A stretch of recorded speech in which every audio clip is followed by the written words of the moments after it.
نبی اکرم صلی اللہ علیہ وسلم نے ارشاد فرمایا کہ بنی اسرائیل میں ایک مرد تھا بڑا خوبصورت. ایک عورت نے مرد کو دیکھا تو اس سے زنا کرنے کی خواہش ابھری. ہمیں بھی اپنی عورتوں کو پردے میں رکھنا ہے، ان کی حفاظت کرنی ہے، ان کے لیل و نہار کو دیکھنا ہے کہ یہ عورتیں کرتی کیا ہیں. جن عورتوں کی ذمہ داری گھر کے سرپرست پر موجود ہے، اس پر صرف ان کو کھلانے پلانے کی ذمہ داری نہیں ہے بلکہ ان کی تربیت کی بھی ذمہ داری ہے، ان کے اچھے اور برے کی بھی ان پہ ذمہ داری ہے. تو ہمیں اس کا دھیان رکھنا چاہیے. وہ عورت امیر تھی اور اس نے چاہا یہ مرد مجھے خوبصورت لگا ہے، اس نے اس سے جو ہے وہ خواہش پوری کرنے کی کوشش کی لیکن وہ نہ مانا. آخر کسی بہانے سے اس کو اپنے پاس بلایا، اس کو صاف کمروں کے اندر لے گئی. وہاں ایک آدمی موجود تھا، ایک شراب کا پیالہ موجود تھا اور کہا کہ اس شراب کو پیو.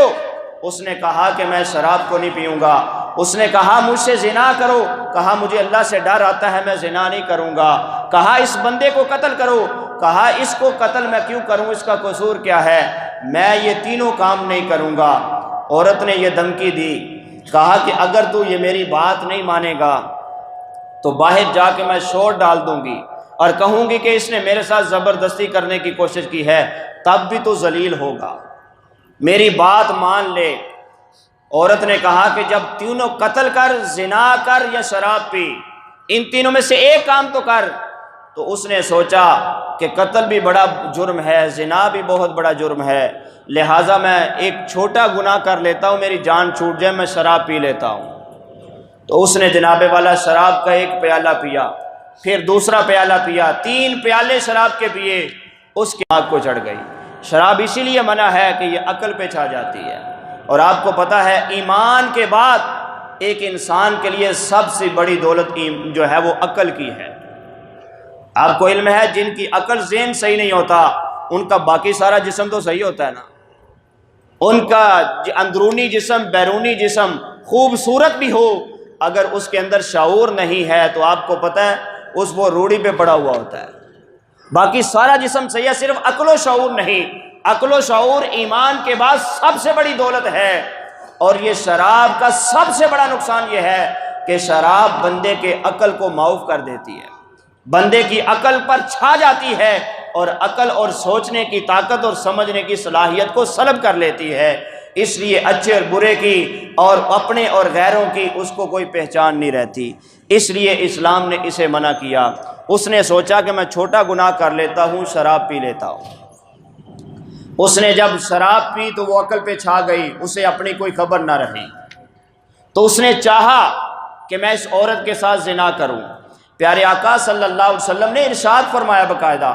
آپ صلی اللہ علیہ وسلم فرماتے ہیں جس معاشرے میں نشہ عام ہو جاتا ہے اسی معاشرے میں زنا عام ہو جاتا ہے، کیونکہ یہ نشہ اور شراب بندے کو زنا کی طرف ابھارتی ہے. اس مرد نے جو پہلے اللہ سے ڈرتا تھا، نشہ کرنے کے بعد اس نے عورت سے چاہا کہ میں زنا کروں. عورت نے کہا کہ میں زنا تجھے تب کرنے دوں گی جب تو اس بندے کو قتل کرے گا. تو چونکہ اس کی عقل معاف ہو چکی تھی، اس نے قتل بھی کر دیا اور پھر زنا بھی کر دیا. اس نے صرف شراب پی، اس نے سمجھا یہ چھوٹا گناہ ہے، اس سے کیا ہوتا ہے، لیکن اس چھوٹے گناہ کی وجہ سے اس سے قتل بھی ہو گیا، اس سے زنا بھی ہو گیا.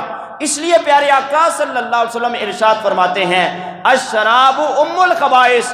آپ صلی اللہ علیہ وسلم فرماتے ہیں شراب سارے گناہوں کی جڑ ہے، معاشرے کی برائیوں کی ماں ہے.